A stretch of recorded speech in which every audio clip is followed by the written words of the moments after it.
Rasulullah SAW. Mereka berlomba-lomba memberikan yang terbaik, menginfakkan harta mereka yang terbaik kepada orang lain. Tunjukkan kepada kita jalan yang baik. Fa'alhamaha fujuraha.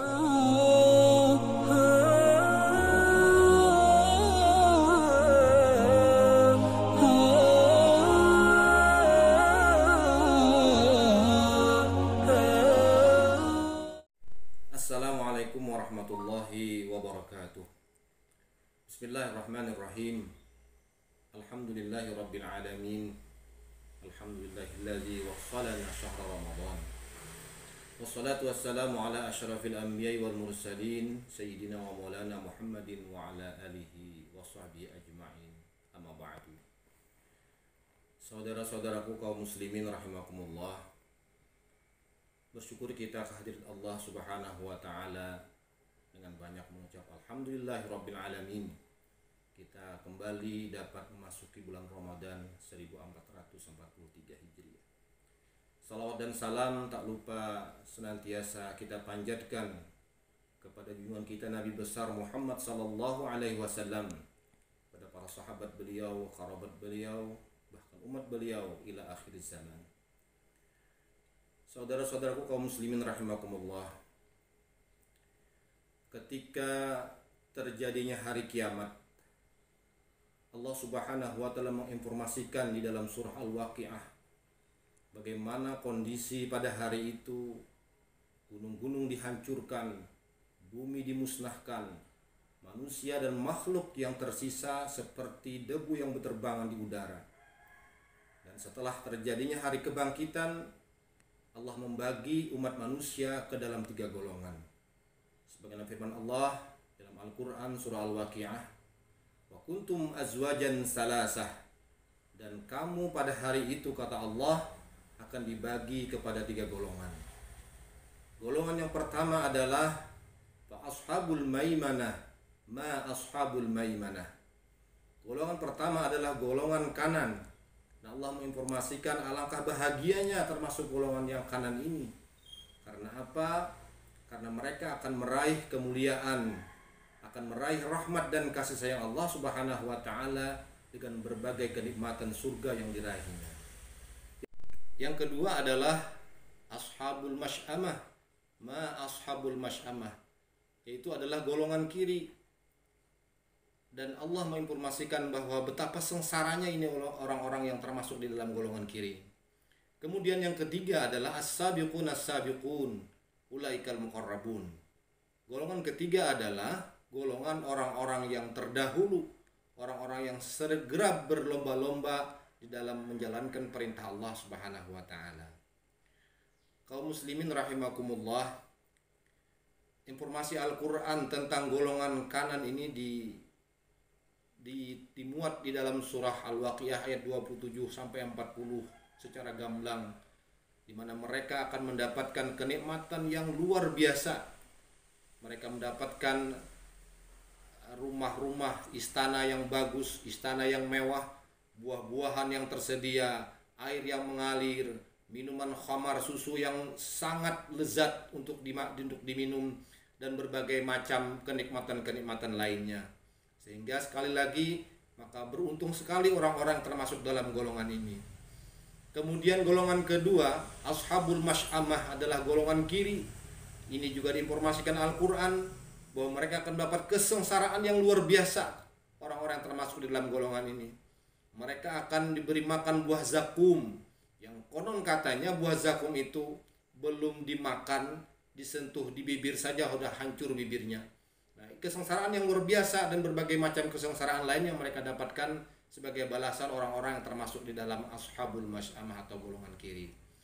Adapun golongan ketiga adalah as-sabiqun as-sabiqun ulaikal muqarrabun, yaitu orang-orang yang terdahulu, orang-orang yang selalu bersegera ketika mendapatkan perintah Allah Subhanahu wa taala, segera melakukan kebaikan.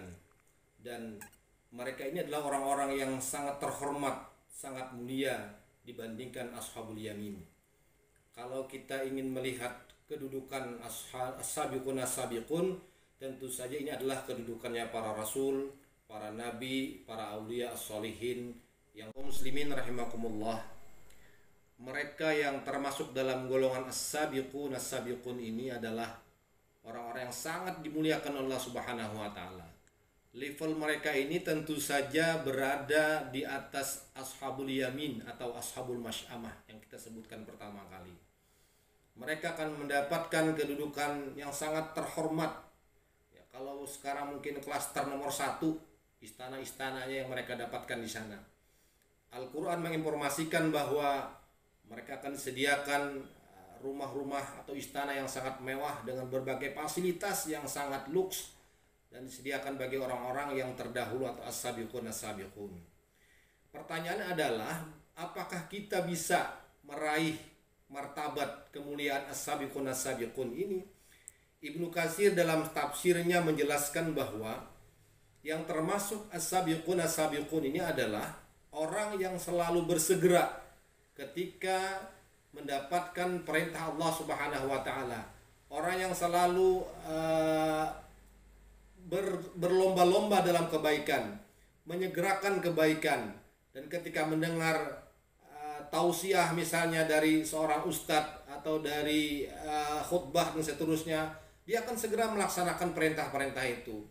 Rasulullah SAW ketika menyampaikan misalnya tentang keutamaan salat rawatib atau salat yang mengiringi salat fardu, para sahabat ketika itu semuanya langsung melaksanakan, segera melaksanakan anjuran itu, walaupun itu hanya sifatnya sunat. Dan itulah contoh bagaimana para sahabat-sahabat Nabi yang termasuk as-sabiqun. Mereka selalu bersegera, bahkan di dalam riwayat mereka mewajibkan diri mereka untuk melaksanakan salat rawatib. Begitu juga ketika Rasulullah menginformasikan tentang infak, tentang sedekah. Allah berfirman misalnya, lan tanalul birra hatta tunfiqu mimma tuhibbun.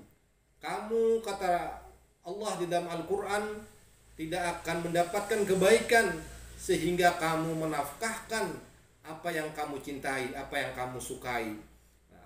Para sahabat Rasulullah SAW, mereka berlomba-lomba memberikan yang terbaik, menginfakkan harta mereka yang terbaik kepada orang lain. Kita melihat bagaimana kaum Ansar bahkan membagi harta mereka untuk kaum Muhajirin. Kita tahu cerita tentang Abu Talhah yang memberikan kebun kurma terbaiknya kepada Rasulullah SAW. Nah, ini adalah bagian dari bagaimana mereka menjadi orang yang selalu bersegera. Muslimin rahimakumullah. Pilihan ada pada kita.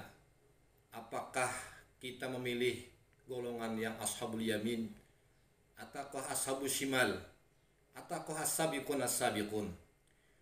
Alhamdulillah, mumpung kita masih diberi umur panjang, sekali lagi adalah momentum Ramadan, tempat kita bisa mengumpulkan sebanyak mungkin pahala-pahala dari Allah Subhanahu wa taala dengan mengamalkan segala perintahnya, menjalankan ibadah puasa dengan baik, kemudian melakukan ibadah-ibadah sunnah lainnya, berinfak, bersedekah di bulan yang mulia ini.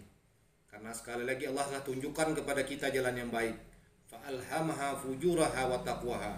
Ada jalan yang tidak baik, jalan kiri, ada jalan yang baik, jalan kanan. Tinggal kita sebagai manusia yang berakal untuk memilih jalan yang mana yang akan kita lalui. Dan semuanya memiliki implikasi, mempunyai konsekuensi bagi kita semua. Jika kita beramal dengan amal yang baik, di jalan yang baik, maka insya Allah kita juga akan mendapatkan berbagai macam kebaikan di akhir nanti. Tapi sebaliknya, jika kita tidak peduli dengan segala kebaikan, kita memilih jalan yang kiri, maka kita akan termasuk orang-orang di golongan yang kiri dan akan mendapatkan kesengsaraan di akhirat nanti. Saudaraku kaum muslimin rahimakumullah, demikian yang dapat saya sampaikan. Mudah-mudahan bermanfaat bagi saya pribadi dan kita semua. Selamat menunaikan ibadah puasa. Wabillahi taufiq wal hidayah. Wassalamualaikum warahmatullahi wabarakatuh.